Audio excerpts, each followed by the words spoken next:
बौद्ध धर्म के प्रवर्तक महाराज शुद्धोधन के यशस्वी पुत्र गौतम बुद्ध के रूप में ही श्री भगवान अवतरित हुए, ऐसी प्रसिद्धि जग में मानी गई है। परंतु पुराण वर्णित भगवान बुद्ध देव का प्राकट्य गया के समीप किकट देश में हुआ था।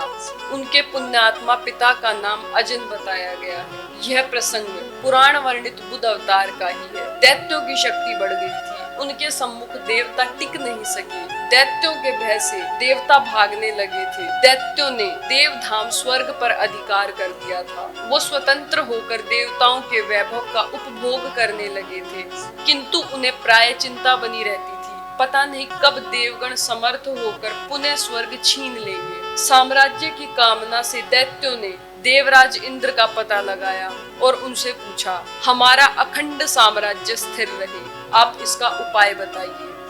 इंद्र देवता ने शुद्ध भाव से उत्तर दिया कि सुस्थिर शासन के लिए यज्ञ एवं वेद विहित आचरण करना अति आवश्यक है। दैत्यों ने वैदिक आचरण एवं महायज्ञ का अनुष्ठान प्रारंभ किया।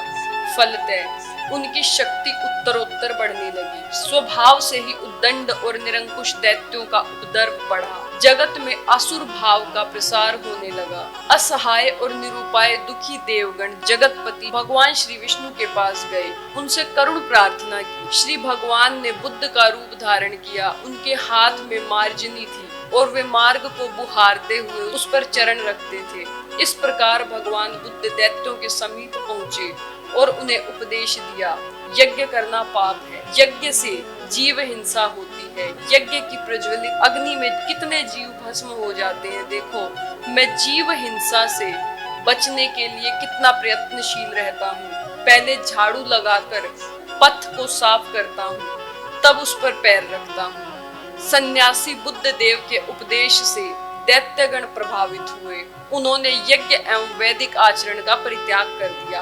परिणाम ये हुआ कि कुछ ही दिनों में उनकी शक्ति क्षीण हो गई।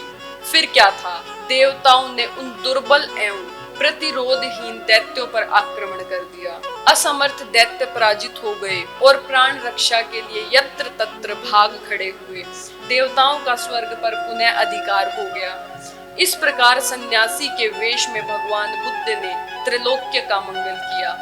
कलयुग में बौद्ध धर्म के प्रवर्तक के रूप में गौतम बुद्ध ने जन्म लिया। श्री बुद्ध जी का बचपन का नाम सिद्धार्थ था। वे स्वभाव से बड़े दयावान थे।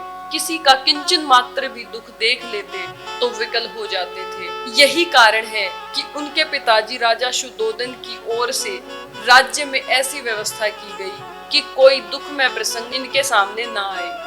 परंतु यह सब होने पर भी देव योग से एक दिन सहसा एक रुग्ण पुरुष को, कुछ ही दिन बाद एक अत्यंत वृद्ध पुरुष को, इसके पश्चात एक मृतक को देखकर इनकी आत्मा रो उठी और उसी दिन से ये जगत से उदास हो गए। इनकी यह उदासीनता माता पिता को खली और इन्हें जगत प्रपंच में फंसने के लिए अत्यंत रूपवनी यशोधरा नाम की कन्या से इनका विवाह कर दिया और समय पर सिद्धार्थ के राहुल नामक एक पुत्र भी उत्पन्न हुए।